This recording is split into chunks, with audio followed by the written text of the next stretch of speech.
students, I Amit Chaudhary welcome you all to another very interesting session of interesting physics of my lecture series, video lecture series 2020। तो बेटा आज का हमारा topic है electric field lines.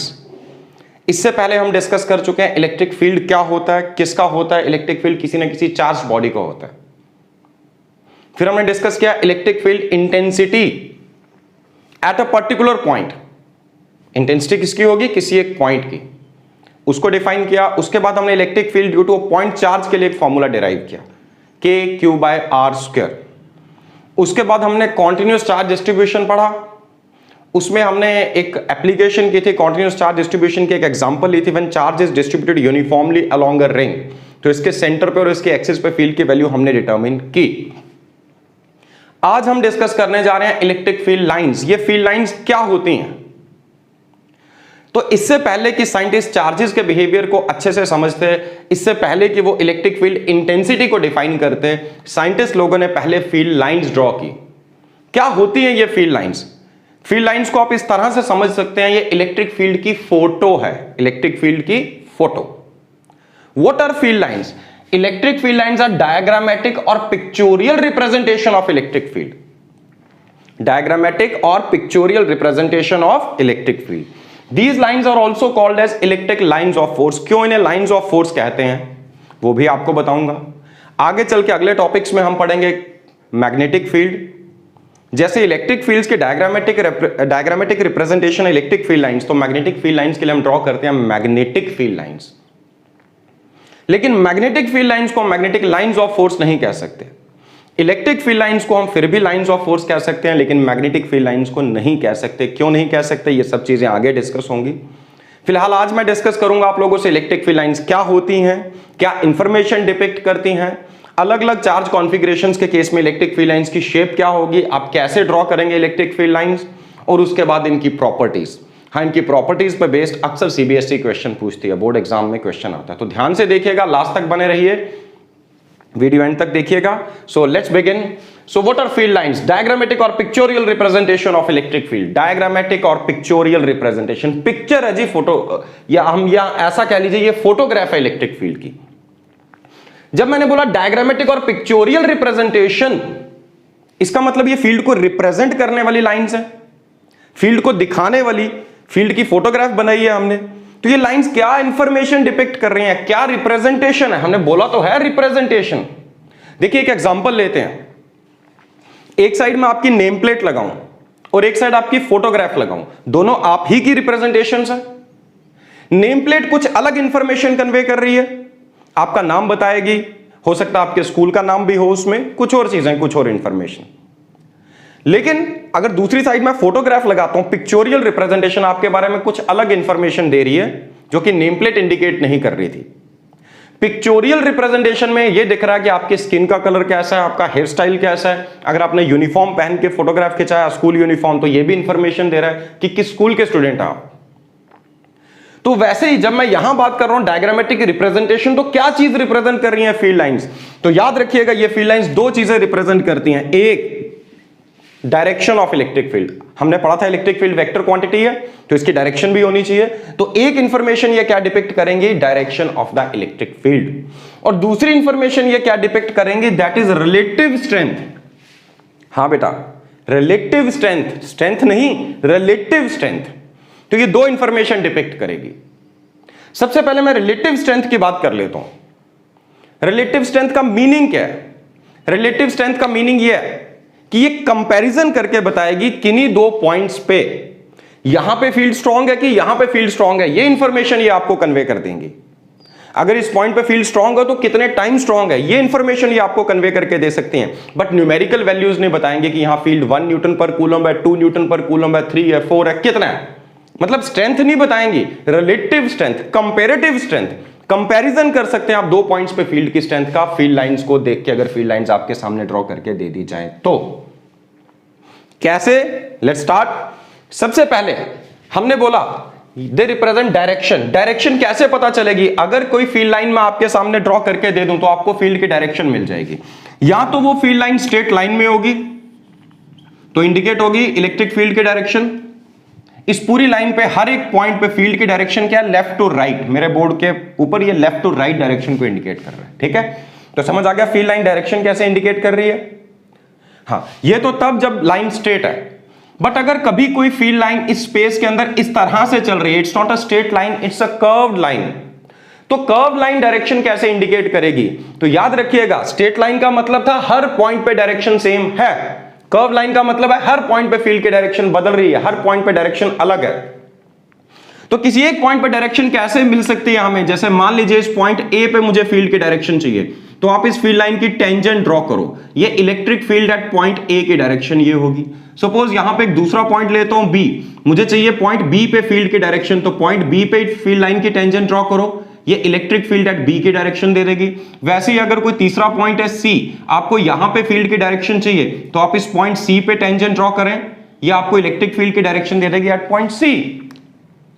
तो पहला point clear हुआ। Direction कैसे पता चलेगी, direction at a particular point. Her point पे डायरेक्शन अलग हो सकती है, सेम भी हो सकती है और अलग भी हो सकती है। किसी भी पॉइंट पे अगर आपको डायरेक्शन डिटरमिन करनी है, तो आप क्या कीजिए, अगर फील्ड लाइन आपके सामने है, फील्ड की फोटो आपके सामने, उस फोटो को देख के, फील्ड के डायग्रामेटिक रिप्रेजेंटेशन को देखकर आप डायरेक्शन कैसे बता सकते हैं। जिस पॉइंट पे डायरेक्शन चाहिए भाई, उस पॉइंट पे टेंजेंट ड्रॉ करो, जो टेंजेंट की डायरेक्शन होगी वही डायरेक्शन होगी इलेक्ट्रिक फील्ड की at that particular point. I hope it is clear.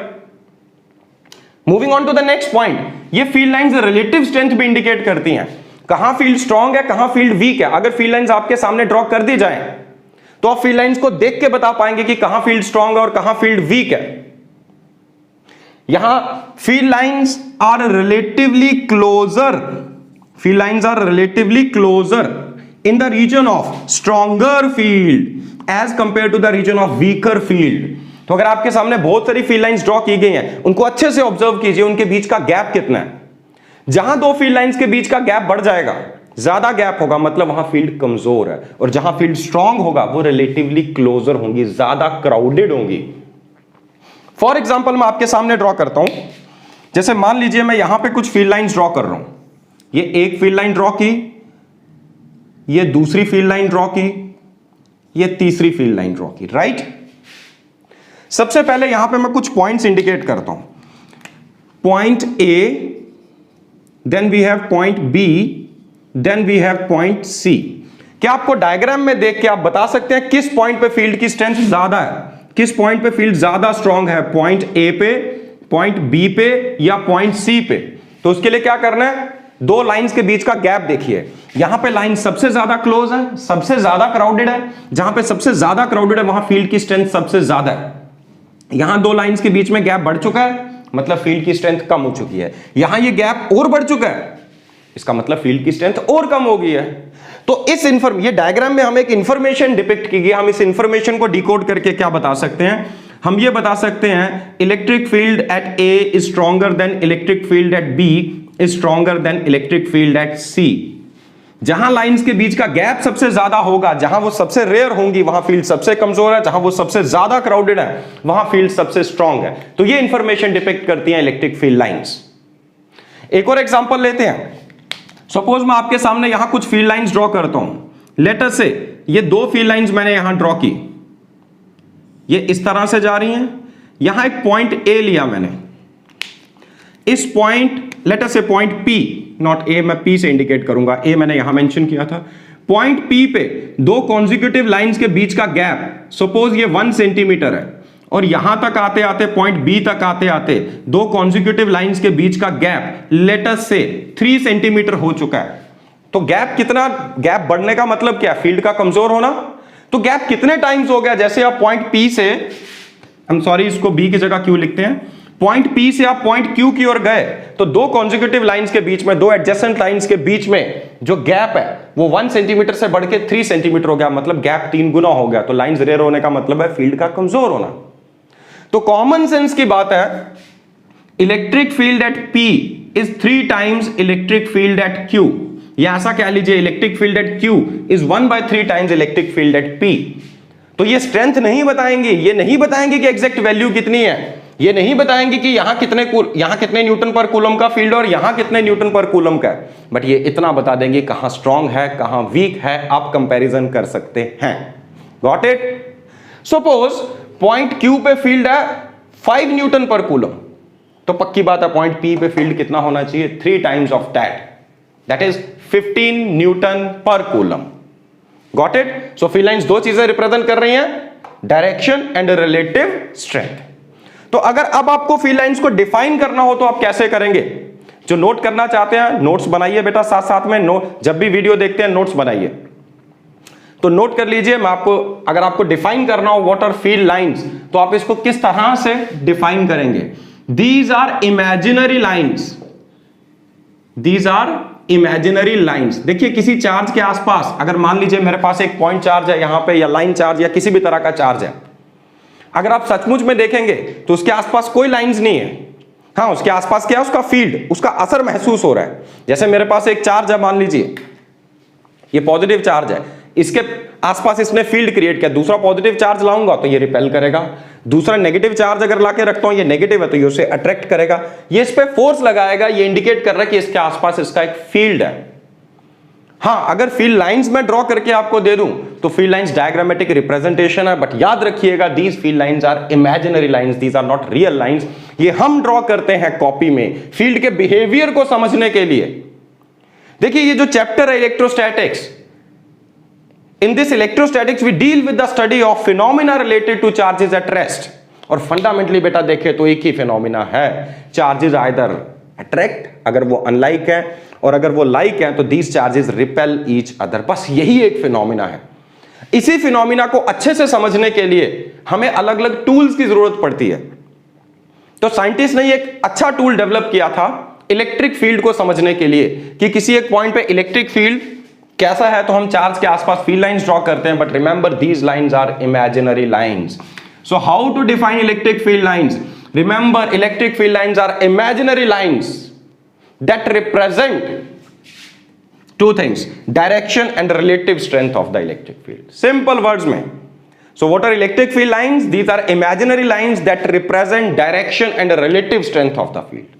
Electric field lines are imaginary lines that represent two things, direction and relative strength of a field. Got it? I hope ये clear हो गया होगा। तो अब अगर field lines आपके सामने कोई ड्रॉ कर दे तो आप क्या इंफॉर्मेशन एक्सट्रैक्ट कर सकते हैं? किसी भी पॉइंट पे फील्ड की डायरेक्शन और फील्ड की relative strength. Got it? Okay, तो चलिए बेटा, अगर तो फील्ड लाइंस ड्रॉ करके आपको दे दी गई तो आपने ये इंफॉर्मेशन एक्सट्रैक्ट कर लेगी। बट अगर मैं आपसे कहूं कि बेटा आप फील्ड लाइंस ड्रॉ करके दिखाओ, एग्जांपल किसी केस में मान लीजिए मैं कहता हूं एक पॉइंट चार्ज लेते हैं, पॉइंट चार्ज। ये पॉइंट चार्ज कैसा पॉइंट चार्ज है? Suppose this point charge is a positive point charge. या एक और एग्जांपल ले सकते हैं, suppose this point charge is a negative point charge या लाइन चार्ज, अलग अलग, या शीट ऑफ चार्ज, चार्ज किसी शीट पे डिस्ट्रीब्यूटेड है। तो मैं आपसे कहूं बेटा इस केस में फील्ड लाइंस ड्रॉ करके दिखाइए, तो आप फील्ड लाइंस कैसे ड्रॉ करेंगे? How to draw field lines? तो इसके लिए याद रखिएगा, an electric field line is the path followed by a very small, infinitesimally small positive test charge free to move in the electric field. मान लीजिए यहां पे एक इलेक्ट्रिक फील्ड, आपको फील्ड लाइन ड्रॉ करनी है, तो क्या कीजिए, एक बहुत ही छोटा सा पॉजिटिव चार्ज लीजिए, बहुत छोटा सा पॉजिटिव चार्ज। इस छोटे से पॉजिटिव चार्ज को आप फ्री छोड़ दो, ये जहां जहां जाएगा, जैसा जैसा ये पाथ फॉलो करता हुआ जाएगा, वो पाथ क्या होगा? Electric field line. वो एक इलेक्ट्रिक फील्ड लाइन होगी। मान लीजिए यहां छोड़ा इसको, इसने ऐसा पाथ फॉलो किया, तो यहां की फील्ड लाइन ऐसी है। इसको मैंने यहां छोड़ा, किसको छोड़ा? छोटे से पॉजिटिव टेस्ट चार्ज को, इसने यहां से ऐसा पाथ फॉलो किया, तो पक्की बात है यही यहां पे क्या होगी? एक इलेक्ट्रिक फील्ड लाइन। हां, इसमें एक चीज और आपको बेटा एक कंसेप्ट है छोटा सा याद रखना है। लिखने में हम इतना ही लिखेंगे अगर एग्जाम में कोई पूछे, लेकिन प्रैक्टिकली जब फील्ड लाइन ड्रॉ करनी है तो आप इस पॉजिटिव टेस्ट चार्ज को जैसे ही फ्री छोड़ेंगे, जैसे ये मोशन एक्वायर करेगा फिर इसे रोक देना, फिर थोड़ा सा और मोशन एक्वायर करेगा फिर रोक देना, फिर थोड़ा सा और मोशन एक्वायर करेगा फिर रोक देना। तो बार बार इसको रोकना, थोड़ा सा ट्रेवल करे फिर रोक दो, फिर थोड़ा सा ट्रेवल करे फिर रोक दो, फिर ये जैसा पाथ फॉलो करता हुआ जाएगा उसे हम बोलते हैं इलेक्ट्रिक फील्ड लाइन। अभी जो लास्ट वाला लॉजिक मैंने कहा कि भाई बार बार रोकना, उसको फ्री मत छोड़ देना पूरी तरह से, फ्री छोड़ दोगे तो इलेक्ट्रिक फील्ड लाइन की शेप बिगड़ सकती है। इसके पीछे का लॉजिक क्या है?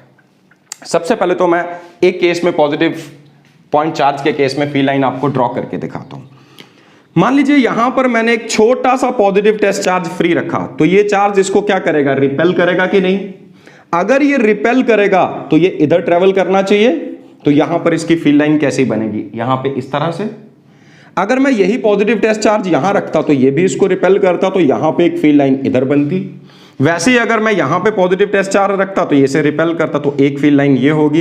इस तरह से किसी भी जगह पे अगर आप पॉजिटिव टेस्ट चार्ज को रखेंगे तो आप देखेंगे ये वाला सोर्स चार्ज उसे रिपेल ही कर रहा है। एज ए रिजल्ट आप देखेंगे फील्ड लाइंस की डायरेक्शन ऐसे आनी चाहिए। These field lines are radial, radial मतलब along the radius, radial lines. और पॉजिटिव है अगर टेस्ट चार्ज तो इसके केस में रेडियली आउटवर्ड्स। ये फील्ड लाइंस कैसी होंगी? These will be radially outwards in case of a positive point charge. Got it? अगर यहां पर मैं पॉजिटिव टेस्ट चार्ज के, पॉजिटिव पॉइंट चार्ज की जगह अगर मैं नेगेटिव रखता, ये क्लियर हो चुका, आई होप। अगर नेगेटिव लेते, अगर ये सोर्स चार्ज नेगेटिव होता और यहां पे मैं एक टेस्ट चार्ज रखता, ये उसे अट्रैक्ट करता, तो ये चार्ज इधर मूव करना चाहिए था। तो अगर सोर्स चार्ज नेगेटिव होगा तो फील्ड लाइंस अवे जाने के बजाय towards the negative charge act करेंगी।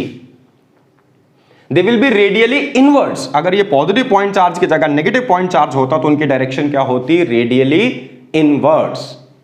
Got it? पॉजिटिव की जगह नेगेटिव तो क्या होंगी? Radial inwards. किसी भी पॉइंट चार्ज के केस में फील्ड लाइंस कैसी बनती हैं? They are radial lines. हाँ, अगर पॉजिटिव पॉइंट चार्ज है तो radially away from the source charge, अगर नेगेटिव पॉइंट चार्ज है तो रेडियली टुवर्ड्स या रेडियली इनवर्ड्स, हम ये कह सकते हैं। Got it?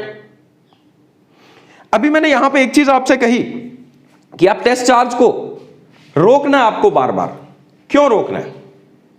सपोज ये एक फील्ड लाइन है, इसका मतलब फील्ड की डायरेक्शन लगातार बदलती जा रही है, और अगर मैं यहां पे एक छोटा सा पॉजिटिव टेस्ट चार्ज रखता हूं तो फील्ड पॉजिटिव टेस्ट चार्ज पे फोर्स कहां लगाएगा? In the direction of field.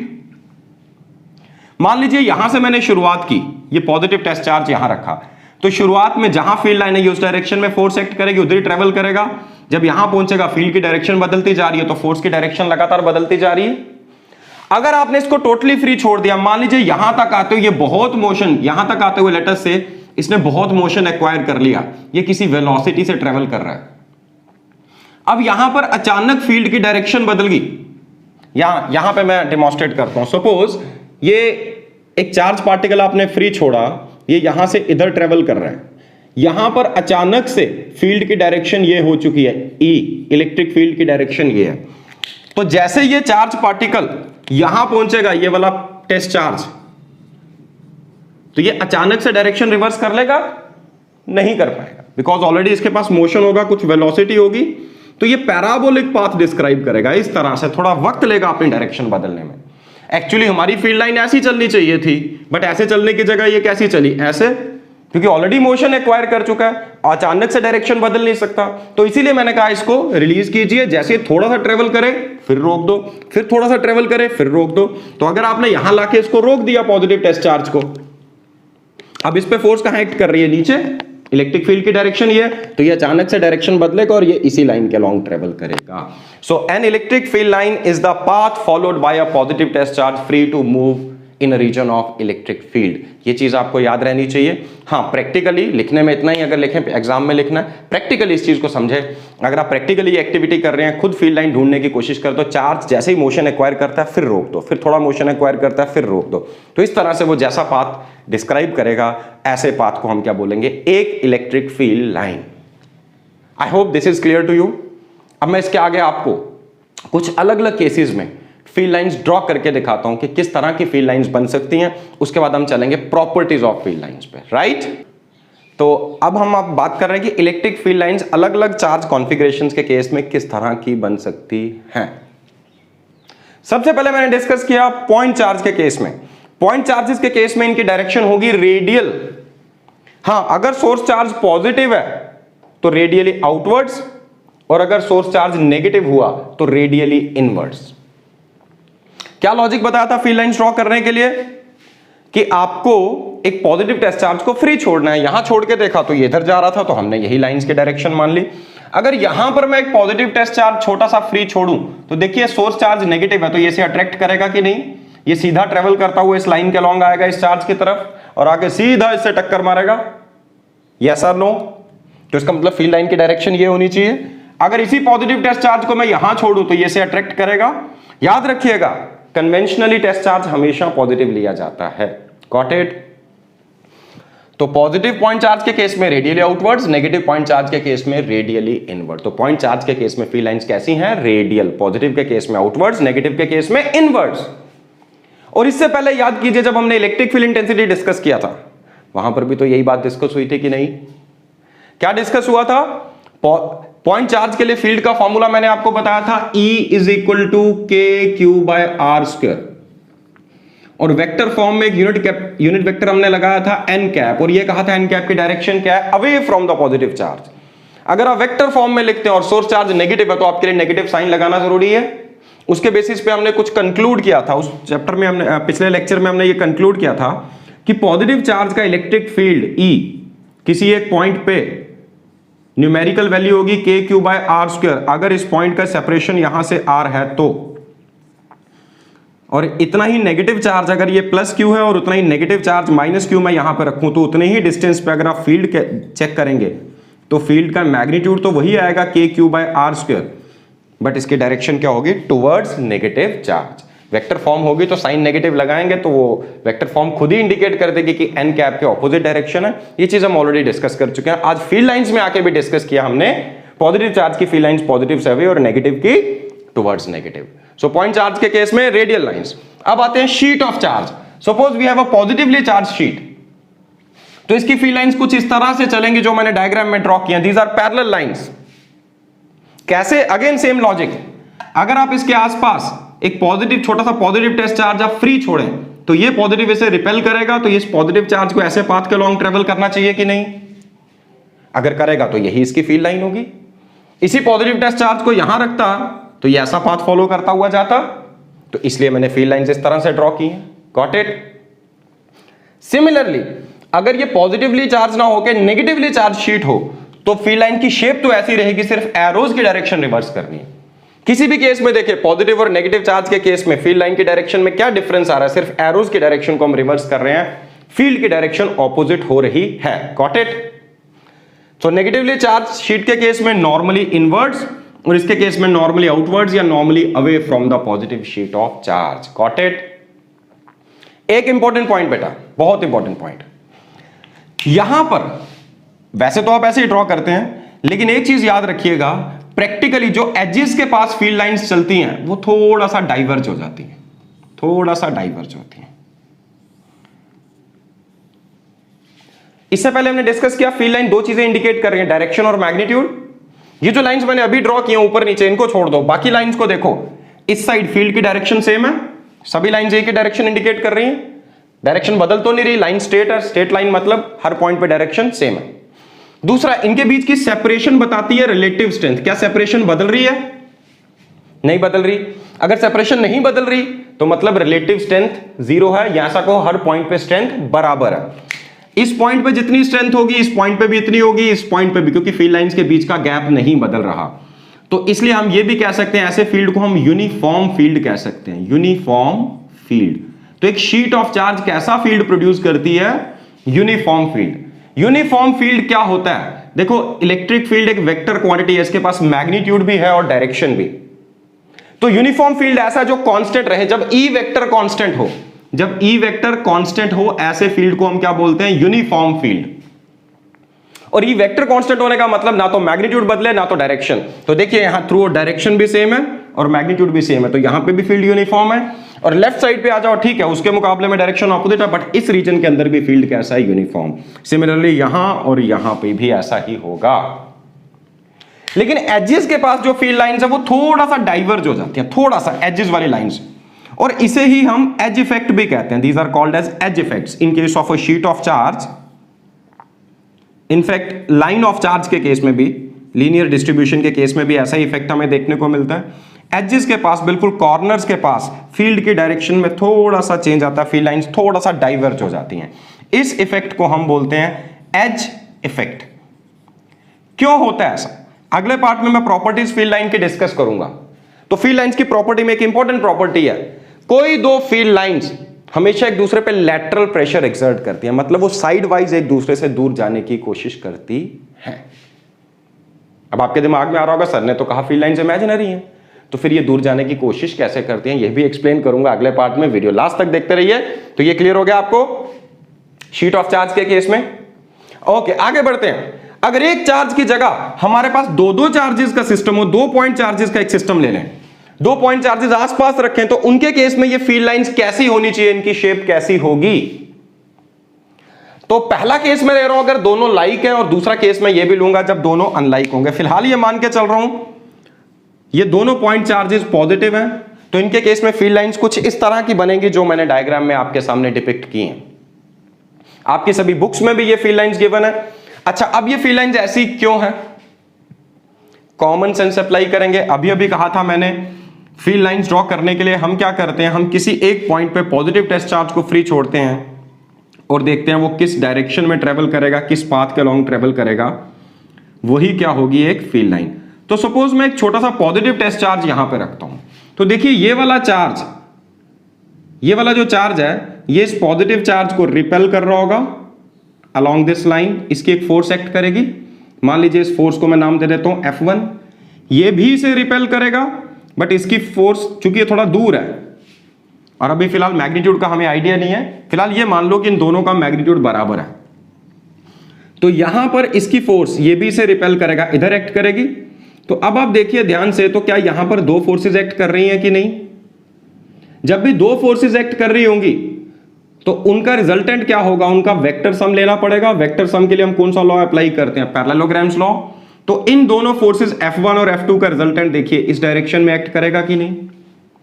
तो ये चार्ज पार्टिकल सीधा इधर जाने की बजाय ये इस तरह का पाथ फॉलो करता हुआ जाएगा, क्योंकि ये दोनों इस पे फोर्स लगा रहे हैं। तो आप इसे खुद इमेजिन करने की कोशिश कीजिए। बेटा जो अभी तक पिछले पार्ट में बेसिक्स बता चुका हूं वही है बेसिक्स, हर जगह अप्लाई करने।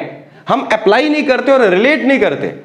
आप फील्ड लाइंस की डायग्राम देखते हैं, सिर्फ डायग्राम देख के क्रैम कर लेंगे, पेपर में तो आप प्रोड्यूस कर पाएंगे, बट लॉजिक लगाइए, ऐसी लाइंस क्यों आई, इसकी शेप इस तरह की क्यों है। तो हर केस में ये आपने इमेजिन करने की कोशिश करनी है, ठीक है।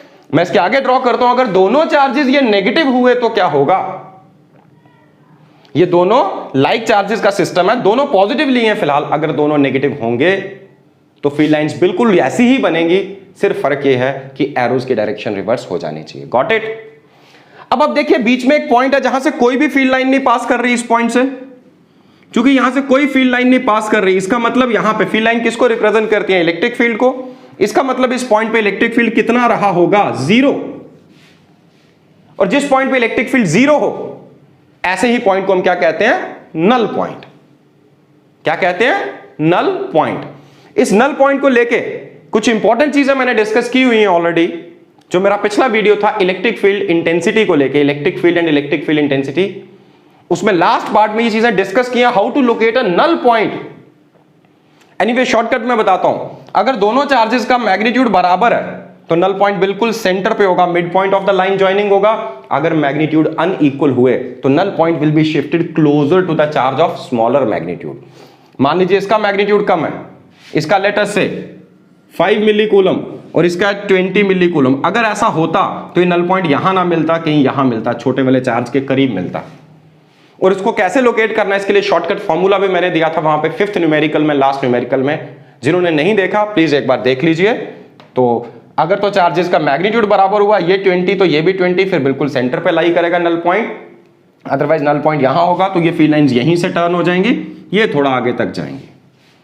तो फिलहाल मैंने जो फील्ड लाइंस बनाई है उसमें दोनों का मैग्नीट्यूड बराबर मानते हुए बनाई है। आप अनइक्वल मैग्नीट्यूड्स के केस में बनाने की कोशिश कीजिए। Got it. हाँ, ये भी याद रखिए, लाइक चार्जेस के केस में बीच में नल पॉइंट मिलेगा और अनलाइक के केस में बाहर नल पॉइंट मिलता है। किसकी साइड, जिसका मैग्नीट्यूड स्मॉलर हो उसकी साइड। Got it.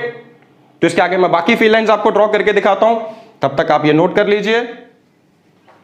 चार्जेस के केस में हम सबसे पहले डिस्कस करते हैं लाइक चार्जेस। अगर दोनों पॉजिटिव हैं तो उसके केस में हमने फील्ड लाइंस ड्रॉ कर ली।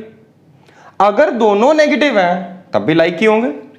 तो उस केस में फील्ड लाइंस की शेप कुछ ऐसी होगी। अगर आप ध्यान से देखें तो ये बिल्कुल इन्हीं की तरह फील्ड लाइंस है, सिर्फ डिफरेंस किस चीज का आ रहा है, डायरेक्शन का। यहां पे एरो आउटवर्ड्स डायरेक्टेड है, यहां एरो हेड की डायरेक्शन देखिए इनवर्ड्स है, बस इतना सा डिफरेंस है। और यहां पर भी बीच में एक पॉइंट दिख रहा है जहां से कोई फील्ड लाइन क्रॉस नहीं कर रही, मतलब इस पॉइंट पे भी इलेक्ट्रिक फील्ड जीरो होगा और इस पॉइंट को भी हम क्या बोलेंगे, नल पॉइंट। इसके बारे में इंफॉर्मेशन पहले भी दे चुका हूं। अब आगे बढ़ते हैं। अगर ये सिस्टम ऑफ अनलाइक चार्जेस है, एक चार्ज पॉजिटिव है और एक चार्ज नेगेटिव है, तो इस केस में हमारी फील्ड लाइंस कैसी होनी चाहिए? अगर एक चार्ज पॉजिटिव है और एक चार्ज नेगेटिव है तो फील्ड लाइंस की शेप कैसी होनी चाहिए? मैंने डायग्राम में आपके सामने ड्रॉ कर दी।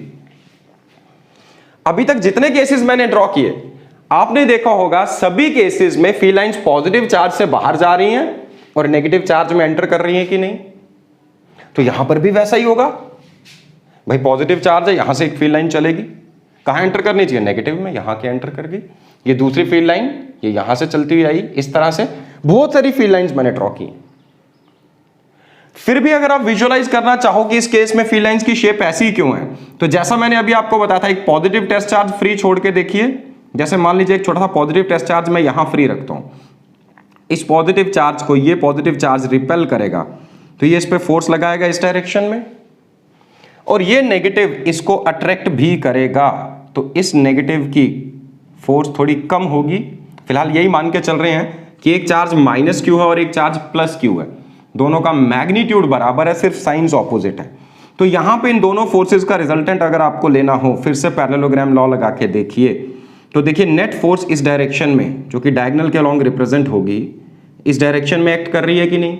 तो यहां पॉजिटिव टेस्ट चार्ज को फ्री छोड़ेंगे तो ये इधर आएगा, थोड़ा और आगे छोड़ेंगे तो ये फोर्स बढ़ती जाएगी, ये कम होती जाएगी, इसके रिजल्टेंट की डायरेक्शन बदलती जाएगी, धीरे धीरे ये ऐसा पाथ फॉलो करता हुआ ये टेस्ट चार्ज इस पॉजिटिव के पास अगर छोड़ोगे तो ये इस पाथ को फॉलो करता हुआ आएगा और इस नेगेटिव से आकर टकराएगा।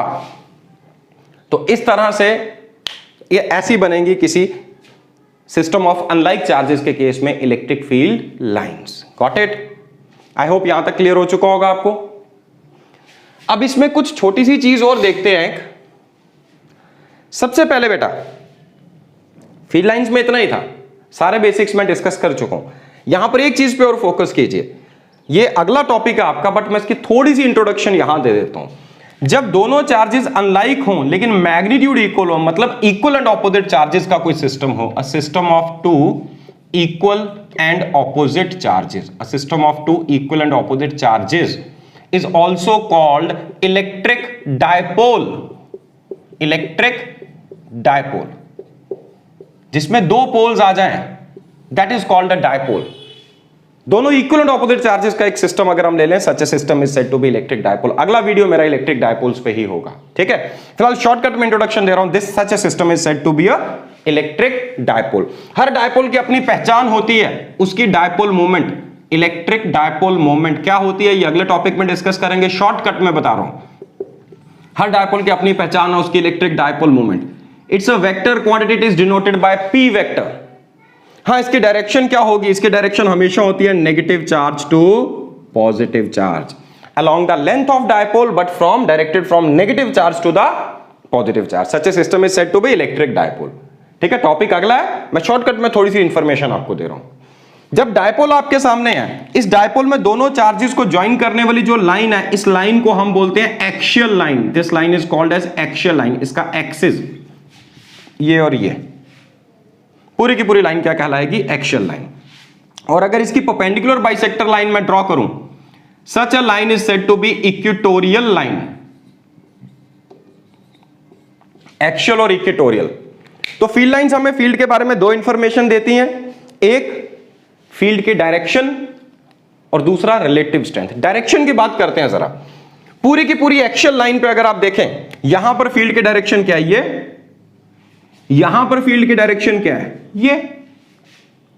तो मतलब हम ये कह सकते हैं electric field on the axial line of an electric dipole is always directed along the direction of dipole moment. Dipole moment की डायरेक्शन क्या है? From negative charge to positive charge. याद रखना, फील्ड पॉजिटिव से नेगेटिव है, but dipole moment negative से positive. तो एक बहुत इंपॉर्टेंट कंसेप्ट जो अगले लेक्चर में बहुत काम आएगा आपके अगले टॉपिक में। तो एक डायपोल की एक्सियल लाइन पे फील्ड की डायरेक्शन वही होती है ई एक्शियल की डायरेक्शन वही है जो कि डायपोल मोमेंट की, चाहे उस साइड ढूंढ लें चाहे इस साइड, ई एक्शियल की डायरेक्शन वही होगी जो पी वेक्टर की है, डायपोल मोमेंट वेक्टर की है। Got it? हाँ, इस बीच की सेगमेंट को छोड़ दे तो पूरी लाइन पे, एक्शियल लाइन पे फील्ड की डायरेक्शन सेम होगी, बाहर के पॉइंट्स पे, बीच के पॉइंट्स पे अगर आप आएंगे तो उसके ऑपोजिट है फील्ड, पॉजिटिव से नेगेटिव, पी के opposite. Got it? Now equatorial line पे अगर किसी पॉइंट पे डायरेक्शन चाहिए, जैसे मुझे यहां पे डायरेक्शन चाहिए तो मैं टेंजेंट ड्रॉ करूंगा, यहां पे चाहिए तो टेंजेंट ड्रॉ करेंगे, यहां पे है तो टेंजेंट यहां पे। तो देखिए ये सभी टेंजेंट्स की डायरेक्शन जो है ये क्या इंडिकेट कर रही है? Electric field at the equatorial line. तो याद रखिएगा एक्शियल लाइन पे फील्ड की डायरेक्शन वही होगी जो डायपोल मोमेंट की, और इक्वेटोरियल लाइन पे फील्ड की direction opposite to dipole moment होनी चाहिए। ये अगले टॉपिक में हम फिर डिस्कस करेंगे, फिलहाल आप इतना याद रख सकते हैं। I hope this is clear to you. तो इलेक्ट्रिक फील्ड लाइंस भी आपको क्लियर हो गया। अभी मैं आपसे डिस्कस करने जा रहा हूं properties of electric field lines, right? बेटा क्विकली चलते हैं फील्ड लाइंस की प्रॉपर्टीज पे। पहली चीज, ये फील्ड लाइंस इमेजिनरी हैं, चाहे इमेजिनरी हैं फिर भी कुछ ना कुछ प्रॉपर्टीज तो हैं। अगर फील्ड लाइंस को हमें इस्तेमाल करना है कभी कहीं पे किसी फील्ड को समझने के लिए, तो हमें पता होना चाहिए कि इन फील्ड लाइंस के कैरेक्टरिस्टिक्स क्या हैं और इनकी प्रॉपर्टीज क्या हैं। तो चलिए, these lines emerge normally out of a positive charge and enter normally into a negative charge। अभी तक जितने केसेस में हमने फील्ड लाइंस ड्रॉ किया, आई होप अभी तक ये आपको क्लियर हो चुका होगा। पॉजिटिव चार्ज से फील्ड लाइंस बाहर आ रही है और नेगेटिव चार्ज में एंटर कर रही है। एक्स्ट्रा क्या ऐड किया मैंने? Normally out and normally in.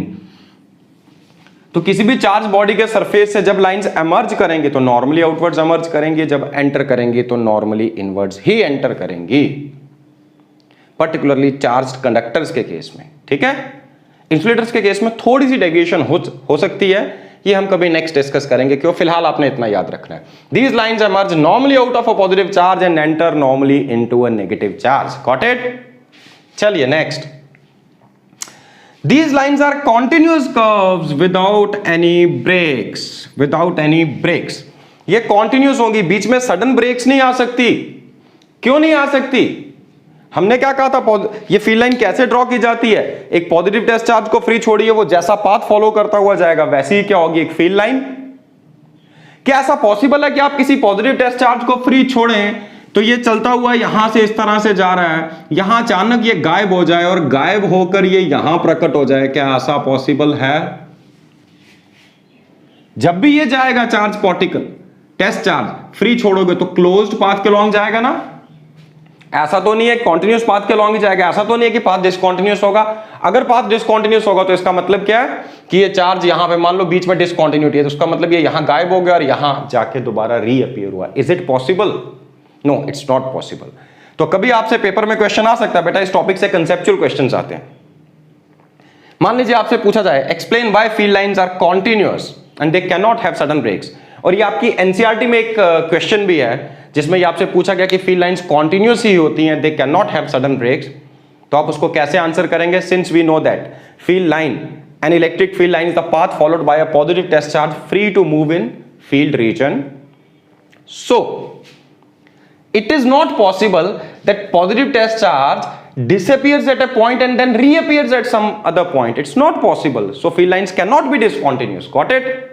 तो फील्ड लाइन कभी भी डिसकॉन्टिन्यूस नहीं हो सकती। हाँ, डिसकॉन्टिन्यूटी कहां पे आती है? जैसे अकेला पॉजिटिव चार्ज है, फील्ड लाइंस यहां से चल रही थी बाहर, तो जैसे इन्फिनिटी पे पहुंचेगी वहां जाके ये टर्मिनेट हो जाएंगी। पॉजिटिव चार्ज से एमर्ज करती है, नेगेटिव पे टर्मिनेट होती है। बट आइसोलेटेड चार्जेस अगर अकेला पॉजिटिव या अकेला नेगेटिव है तो फिर ये कहां टर्मिनेट होंगी? जाकर इन्फिनिटी पे। इन बिटवीन बीच में कोई भी ब्रेक नहीं हो सकती। Got it? So these lines are continuous curves without any breaks. Got it? Tangent at any point gives the direction of field at that point. ये तो आई होप क्लियर होगा, ये हम बार बार डिस्कस कर चुके हैं, स्टार्टिंग से यही डिस्कस करना शुरू किया था हमने लेक्चर के स्टार्टिंग में, कि अगर फील्ड लाइन आपको गिवन है, उस पे किसी भी एक पॉइंट पे किसी फील्ड लाइन को, मान लीजिए ये फील्ड लाइन है, मैं इस पॉइंट पे एक टेंजेंट ड्रॉ करता हूं। अगर मैं यहां पे टेंजेंट ड्रॉ करता हूं तो जो टेंजेंट की डायरेक्शन है इस पर्टिकुलर पॉइंट P पे, इलेक्ट्रिक फील्ड की डायरेक्शन पक्की बात है वही होनी चाहिए। Got it? चलिए बढ़ते हैं नेक्स्ट प्रॉपर्टी पे। These lines are relatively closer in the region of stronger field as compared to the weaker field region। ये प्रॉपर्टी भी हम डिस्कस कर चुके हैं फंडामेंटल डेफिनेशन में। तो टॉपिक लेक्चर के स्टार्टिंग से बार बार ये दो पॉइंट्स तो बार बार डिस्कस हो चुके हैं। आई होप ये क्लियर होगा। जहां फील्ड लाइन ज्यादा क्लोजर है, क्राउडेड है, वहां फील्ड स्ट्रॉन्ग है। और जहां फील्ड लाइंस दूर दूर हैं वहां फील्ड थोड़ा वीक है। Is that clear? चले आगे। ओके, अब ये बड़ी इंपॉर्टेंट प्रॉपर्टी है, these lines tend to contract longitudinally, they tend to contract longitudinally. हर एक फील्ड लाइन की टेंडेंसी होगी अपनी लेंथ को वो छोटा कर सके। भाई फील्ड लाइंस तो इमेजिनरी हैं, इंसान तो है नहीं कि जो सोचेगा और कहेगा मुझे अपनी लेंथ को बढ़ाना है कि छोटा करना है या कुछ दिमाग लगाएगा। फिर भी ये तो इमेजिनरी लाइंस है, स्टिल इनकी एक टेंडेंसी है कि अपनी लेंथ को हमेशा छोटे से छोटा करने की कोशिश करती हैं। देखिए मैं पहले भी कह रहा था, हम फिनोमिना रिलेटेड टू चार्जेस पढ़ रहे हैं, उसके लिए अलग अलग टूल्स हैं और ये फंडामेंटल फिनोमिना हम जानते हैं कि like charges repel and unlike attract each other, ठीक है, ये ऑलरेडी जानते हैं। बट अब एक नया टूल अगर पढ़ रहे हैं फील्ड लाइंस, तो फील्ड लाइंस की टर्म में भी ये प्रॉपर्टी सामने आनी चाहिए कि नहीं आनी चाहिए। तो देखिए अगर आपके पास एक पॉजिटिव चार्ज है और एक नेगेटिव चार्ज है, आप जानते हैं पक्की बात है ये एक दूसरे को अट्रैक्ट ही कर रहे होंगे, तो फील्ड लाइंस पॉजिटिव चार्ज से इमर्ज होंगी और कहां पे जाके टर्मिनेट होंगी? नेगेटिव पे।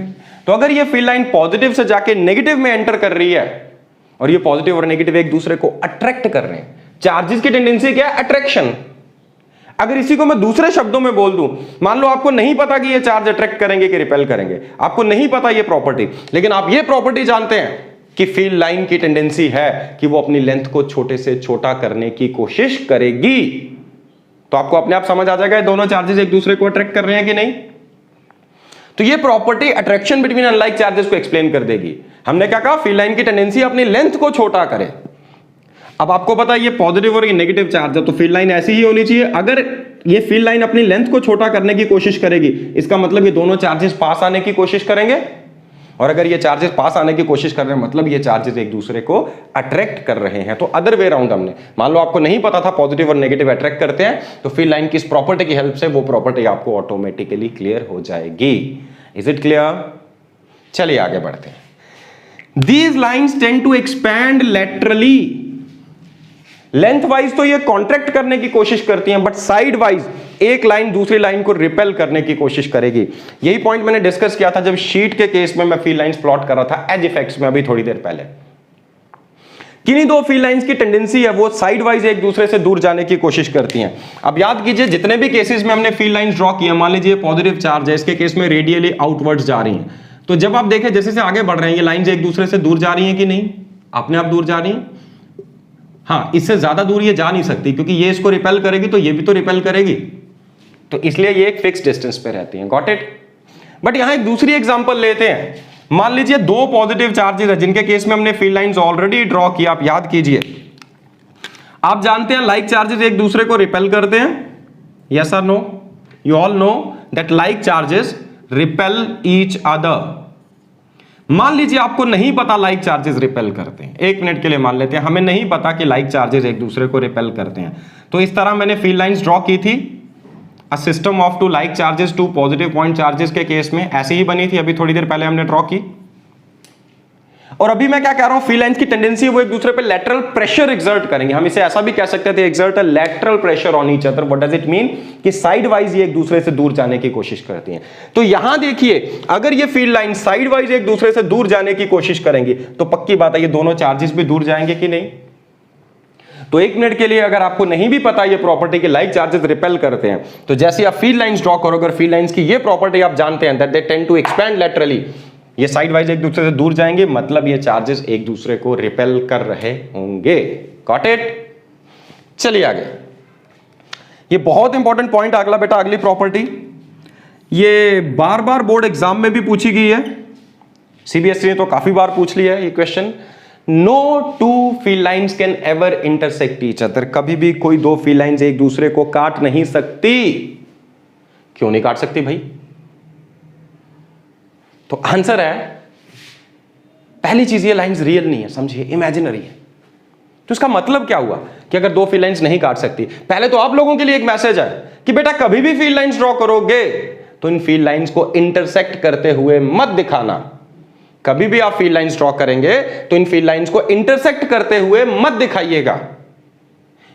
क्योंकि ये फील्ड लाइंस कभी इंटरसेक्ट नहीं कर सकती। क्यों नहीं कर सकती अब आते हैं, बिकॉज इफ दे डू सो, बेटा ये साथ साथ में नोट कर लीजिए, बिकॉज इफ दे डू सो, ध्यान से सुनिए और लिख लीजिए, पेपर में आ सकता है question, no two field lines can ever intersect each other, why they can not intersect. साथ में इस तरह की डायग्राम बनानी है, यहां दो फील्ड लाइंस को इंटरसेक्ट करता हुआ दिखाइए, साथ में लिखिए because if they do so, अगर वो इंटरसेक्ट करती हैं तो गड़बड़ क्या होगी, then at the point of intersection we will get two tangents, एक इस कर्व की टेंजेंट मिल गई, एक इस कर्व की टेंजेंट मिल गई, और टेंजेंट एट अ पॉइंट क्या बताती है, direction of field at a particular point, isn't it. तो अगर लाइंस इंटरसेक्ट कर रही हैं तो कॉमन पॉइंट पे, पॉइंट ऑफ इंटरसेक्शन पे हमें दो दो टेंजेंट्स मिली कि नहीं मिली, सोचिए। तो अगर दो दो टेंजेंट्स मिली भाई, तो एक ही पॉइंट पे दो डायरेक्शंस होगी कि नहीं होगी, ये बताइए। क्या ऐसा पॉसिबल है एक पॉइंट पे, इस पॉइंट पे फील्ड की डायरेक्शन इधर भी है और इधर भी है? No, it's not possible. ये हो सकता है कि दो सोर्स चार्जेस है, दोनों ने अपना अपना फील्ड पैदा किया, बट एक पॉइंट पे फील्ड कितना होगा, उन दोनों का वेक्टर सम, तो एक पॉइंट पे डायरेक्शन फिक्स्ड होनी चाहिए।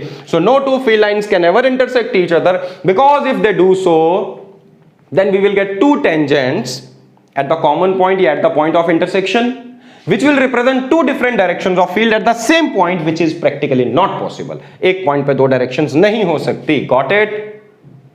And last property, electric field lines do not pass through a conductor. कि मान लीजिए यहां से कुछ फील्ड लाइंस चल रही हैं इस तरह से, आप इसके रास्ते में एक कंडक्टर रख देते हैं, चाहे चार्ज्ड चाहे अनचार्ज्ड, तो क्या होगा, ये कंडक्टर के अंदर कभी पास नहीं कर सकती। कंडक्टर के अंदर इलेक्ट्रिक फील्ड हमेशा जीरो बना रहता है। ये यहां पे एंटर करेंगी फील्ड लाइंस इस पॉइंट पे, और इस पॉइंट से जाके बाहर निकल आएंगी, बट बीच में गायब हो चुकी होंगी। So electric field lines can not pass through, can not penetrate through a conductor. सो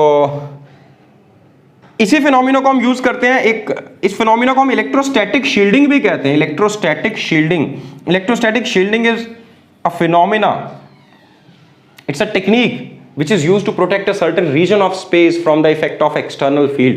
मान लीजिए आपके पास एक बहुत सेंसिटिव इंस्ट्रूमेंट, आप इसको बचाना चाहते हैं, बाहर से कोई इलेक्ट्रिक फील्ड एंटर ना कर जाए, यहाँ इसको नुकसान ना दे जाए, तो इसके एक हॉलो मेटेलिक कैविटी कॉपर की हो सकती है, एल्यूमिनियम हो सकता है, आयरन, कोई भी मेटेलिक कैविटी के अंदर अगर आप इसको एनक्लोज कर दें तो ये हमेशा बचा रहेगा। That's why it is said during lightning, जब बिजली गिरती है, it is much safer to sit inside a car than to stand under a tree और ओपन ग्राउंड, कहीं पे भी खड़े होने के बजाय आप कार के अंदर बहुत ज्यादा सेफ है। क्यों सेफ है आप कार के अंदर? बिकॉज कार के अंदर बाहर का इलेक्ट्रिक फील्ड कभी भी पेनिट्रेट नहीं कर सकता किसी भी कंडीशन में। Is that clear?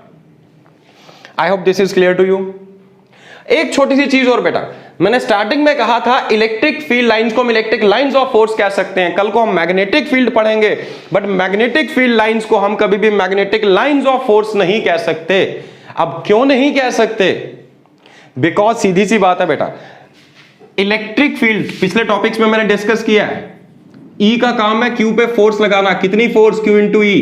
Positive charge होगा तो फोर्स कहां एक्ट करेगी? In the direction of field. और अगर कहीं नेगेटिव चार्ज होगा, फील्ड इधर है, तो नेगेटिव चार्ज पे फोर्स कहां एक्ट करेगी? Opposite to the direction of field. But field की डायरेक्शन के अलॉन्ग ही फोर्स की डायरेक्शन होगी। इसलिए इलेक्ट्रिक फील्ड लाइंस जो कि इलेक्ट्रिक फील्ड को रिप्रेजेंट करती हैं, हम उन्हें इलेक्ट्रिक लाइंस ऑफ फोर्स कह सकते हैं। बट मैग्नेटिक फील्ड लाइंस को हम मैग्नेटिक लाइंस ऑफ फोर्स नहीं कह सकते। क्यों नहीं कह सकते? याद कीजिए, सोचिए, कुछ आपको याद आएगा। क्लास 10th में आपने कुछ पढ़ा था, फ्लेमिंग लेफ्ट हैंड रूल पढ़ा था। किसी मैग्नेटिक फील्ड के अंदर अगर एक करंट कैरिंग कंडक्टर मैं रखूं, तो मैग्नेटिक फील्ड इस करंट कैरिंग कंडक्टर पे फोर्स लगाएगा इस डायरेक्शन में। करंट कैरिंग कंडक्टर होने का मतलब इसमें चार्जेस फ्लो कर रहे हैं, पॉजिटिव चार्ज, ये फील्ड की डायरेक्शन है। अब बताइए मैग्नेटिक फोर्स कहां एक्ट कर रही है? फील्ड की डायरेक्शन में एक्ट कर रही है कि फील्ड के परपेंडिकुलर एक्ट कर रही है? It is acting perpendicular to field. So magnetic force magnetic field की डायरेक्शन में नहीं होती, इसलिए मैग्नेटिक फील्ड लाइंस जो हैं उन्हें हम मैग्नेटिक लाइंस ऑफ फोर्स नहीं कह सकते, सिर्फ मैग्नेटिक फील्ड लाइंस ही कह सकते हैं। Got it?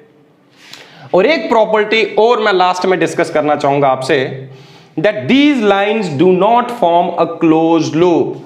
Magnetic field lines do not form a closed loop. तो मैं यहां पे लिखता हूं कि last property number 9, magnetic field lines do not form closed loops. ये कभी भी कॉन्टिन्यूस है बेटा, इस चीज को डिफरेंशिएट कर लेना, कॉन्टिन्यूस और क्लोज्ड में difference. They can not form closed loops. और इसके आगे आप एक चीज और लिख सकते हैं, unlike magnetic field lines, unlike magnetic field lines. इसका मतलब मैग्नेटिक फील्ड लाइंस बनाती हैं क्लोज लूप और electric field lines close loop नहीं बनाती। कल को आप जब इलेक्ट्रिक फील्ड लाइंस पढ़ेंगे तो उनकी प्रॉपर्टीज भी बिल्कुल इनसे मिलती जुलती होंगी। हाँ, पॉजिटिव चार्ज की जगह क्या आएगा, north pole, field lines north pole से इमर्ज करेंगे और किसमें एंटर करेंगी, साउथ पोल में, तो नेगेटिव का एनालॉगस होगा साउथ पोल। बट एक चीज है कि वो लाइंस क्लोज लूप बनाती हैं, ये लाइंस कभी क्लोज लूप नहीं बनाती। कैसे हम ये कह सकते हैं, देखिए अभी अभी हमने डिस्कस किया था, अगर एक पॉजिटिव चार्ज से फील्ड लाइंस निकलेंगी तो कहां एंटर कर रही हैं, नेगेटिव चार्ज में, तो क्लोज लूप तो नहीं बनाना। पॉजिटिव से निकली और कहां जाकर टर्मिनेट होगी, तो वापस तो नहीं आई। लेकिन मैग्नेटिक फील्ड के केस में अगर ये बार मैग्नेट का नॉर्थ पोल है, ये साउथ पोल है, तो नॉर्थ पोल से अगर कोई फील्ड लाइन निकलेगी तो कहां जाकर एंटर करेगी, साउथ में। तो विद इन द मैग्नेट ये फील्ड लाइन यहां रुकेगी नहीं, विद इन द मैग्नेट ये ट्रेवल करेगी साउथ टू नॉर्थ। तो क्लोज लूप बना कि नहीं बना। सो ये मैग्नेटिक फील्ड लाइंस और इलेक्ट्रिक फील्ड लाइंस में एक फंडामेंटल डिफरेंस ये भी है। बाकी करंट कैरिंग कंडक्टर के केस में तो आप ऑलरेडी पढ़ ही चुके हैं कि क्लोज लूप बनाती हैं, ठीक है। So these were the properties of electric lines of force. तो इस पे बेस्ड क्वेश्चन किस तरह से आ सकता है, तो एक आध क्वेश्चन मैं आपसे डिस्कस कर लेता हूं। ये एनसीईआरटी में भी है और ये बहुत सारे कॉम्पिटिटिव एग्जाम्स में भी आ चुका है इस तरह के क्वेश्चंस। तो मैं एक क्वेश्चन आपसे डिस्कस करूंगा, फिर आज का लेक्चर यहीं क्लोज करेंगे। हाँ जी बेटा, तो क्विकली कवर अप करते हैं, वीडियो को ज्यादा लंबा नहीं करेंगे। एनसीईआरटी का क्वेश्चन नंबर 26, जिसमें ये पूछा गया which of these possibly can not represent the electric field lines. तो यहां 5 केसेस गिवन है, A B C D and E. 5 cases में इलेक्ट्रिक फील्ड लाइंस ड्रॉ करके दिखाई गई हैं और आपसे पूछा गया किस केस में ये गलत ड्रॉ की गई है, कौन सी ये बिल्कुल भी रिप्रेजेंट नहीं कर सकती फील्ड लाइंस को। देखिए सबसे पहले ए पार्ट नहीं कर सकती। क्यों नहीं कर सकती, फील्ड लाइंस की प्रॉपर्टीज पर सोचिए। हमने कहा था दे एमर्ज और enter normal to the surface. यहां पे नॉर्मल नहीं दिख रही, कहीं पे कुछ डायरेक्शन है कहीं पे कुछ, तो ए पार्ट गलत है, ये नहीं हो सकता। बी, पॉजिटिव चार्ज से फील्ड लाइंस निकल रही है, नेगेटिव में एंटर कर रही है और फिर नेगेटिव से ही बाहर निकल रही है और फिर अगले पॉजिटिव पे एंटर कर रही है, तो ये भी नहीं हो सकता, ये भी गलत है। सी पार्ट, 2 पॉजिटिव चार्जेस के केस में फील्ड लाइंस इस तरह से ड्रॉ की हैं, ये बिल्कुल करेक्ट है, दिस इज पॉसिबल, क्योंकि सिस्टम ऑफ 2 लाइक चार्जेस में ऑलरेडी हम डिस्कस कर चुके हैं कि इस तरह की ही फील्ड लाइंस बनती हैं। Got it. उसके बाद प्रॉब्लम नंबर डी, ये भी पॉसिबल नहीं है पार्ट नंबर डी में, क्योंकि यहां फील्ड लाइंस इंटरसेक्ट करती हुई दिख रही हैं। हम जानते हैं इलेक्ट्रिक फील्ड लाइंस कभी भी इंटरसेक्ट नहीं कर सकती। पार्ट ई, ये भी पॉसिबल नहीं है, क्योंकि यहां पे बीच में देखिए बाकी सब तो ठीक है, पॉजिटिव से नेगेटिव की ओर जा रही है वो चलेगा, लेकिन बीच में यहां क्लोज लूप बन रहे हैं कि नहीं। Electric field lines do not form close loops. Got it. उसके बाद बेटा क्वेश्चन नंबर 28 एनसीईआरटी का ही, हालांकि यहां फील्ड लाइंस ड्रॉ करने को नहीं कहा गया, हमें नहीं कहा गया, हमसे कुछ और पूछा गया, बट स्टिल अगर हम फील्ड लाइंस भी ड्रॉ करके सिचुएशन, क्योंकि नया कंसेप्ट हमने पढ़ा तो इसको रिलेट करना हमें आना चाहिए, हमें इमेजिन करना आना चाहिए। चलिए लेट्स सी, देखते हैं क्या है इसमें। क्वेश्चन में कहा था एक कंडक्टर है जिसको चार्ज दिया गया कैपिटल क्यू। बेटा किसी भी कंडक्टर को कितना भी चार्ज दे दो, वो सारा हमेशा उसके आउटर सरफेस पे रेस्ट करता है। क्यों करते हैं इसको अलग तरीके से आगे चल के प्रूव भी करेंगे, बट फिलहाल सिंपल वर्ड्स में, कंडक्टर वो होता है, कंडक्टर वो बॉडी है जिसकी बॉडी में जिसमें से चार्ज फ्रीली मूव कर सकता है। मान लीजिए आपने इसको पॉजिटिव चार्ज दिया, तो ये पॉजिटिव चार्जेस एक दूसरे को रिपेल करेंगे, दूर से दूर जाने की कोशिश करेंगे, और कितनी दूर जा सकते हैं, बस आउटर सरफेस पे। क्या उसके आगे जा सकते हैं? नहीं जा सकते, क्योंकि उसके आगे क्या है, एयर, बाहर तो एस्केप करेगी नहीं, तो कहां रेस्ट करते हैं, आउटर सरफेस पे। एनीवे, ये हॉलो कंडक्टर है, अंदर इसके अंदर कैविटी है। इस कंडक्टर को हमने चार्ज दिया कैपिटल क्यू, तो आउटर सरफेस पे कितना आ गया, कैपिटल क्यू। ये क्वेश्चन बेटा कुछ स्टूडेंट्स ने पूछा भी था मेरे को व्हाट्सएप पे, और मैंने उनको सॉल्यूशन भेजा भी था।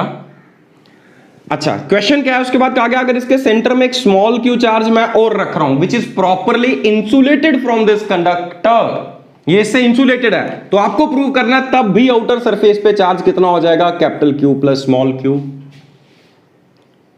ये आपको प्रूव करना है। इसमें कैसे होगा, देखो बेटा, अगर तो ये कंडक्ट हो जाता, अगर तो ये इसके कांटेक्ट में आ जाता, तो ये चार्ज भी आउटर सरफेस पे आ जाता, क्योंकि in case of a conductor excess charge always reside on the outer surface. अगर तो ये कंडक्ट हो जाता, फिर तो समझ आता था कि आउटर सरफेस पे इतना चार्ज हो जाना चाहिए, बट ये इसके कांटेक्ट में नहीं, it is properly insulated from this conductor. Still हम कह रहे हैं बाहर वाले सरफेस पे चार्ज ये आना चाहिए, तो इसके लिए आपको जाना पड़ेगा पिछले कंसेप्ट पे, चार्जिंग बाय इंडक्शन। 3 तरीके हैं चार्जिंग के, फ्रिक्शनल मेथड, कंडक्शन, इंडक्शन। तो यहां इंडक्शन वाला लॉजिक हम यूज करेंगे। अगर ये पॉजिटिव है चार्ज तो इसके सामने नेगेटिव चार्ज इंड्यूस होना चाहिए, बाउंड चार्ज। प्लस क्यू के सामने कितना इंड्यूस होगा, माइनस क्यू, और बाहर वाले सरफेस पे उतना ही फ्री चार्ज इंड्यूस हो जाना चाहिए। बाउंड चार्जेस, फ्री चार्जेस, जिनको नहीं पता बेटा मेरा पिछले वीडियोस देख लीजिए जिसमें इलेक्ट्रोस्टैटिक्स की इंट्रोडक्शन है, तो वहां पे आपको क्लियर हो जाएगा। तो पॉजिटिव के सामने नेगेटिव इंड्यूस होगा और ठीक इतना ही पॉजिटिव बाहर वाले सरफेस पे इंड्यूस होगा। एज ए रिजल्ट अब भी इसके आउटर सरफेस पे चार्ज कितना हो जाना चाहिए, capital Q plus small Q. अगर कांटेक्ट में आता तो कंडक्ट होकर चला जाता, फिर अंदर कोई चार्ज ना रहता। टोटल चार्ज अभी भी सिस्टम का उतना ही है, क्यू प्लस क्यू। पहले आउटर सरफेस पे कैपिटल क्यू था और अंदर था स्मॉल क्यू, अब भी टोटल उतना है।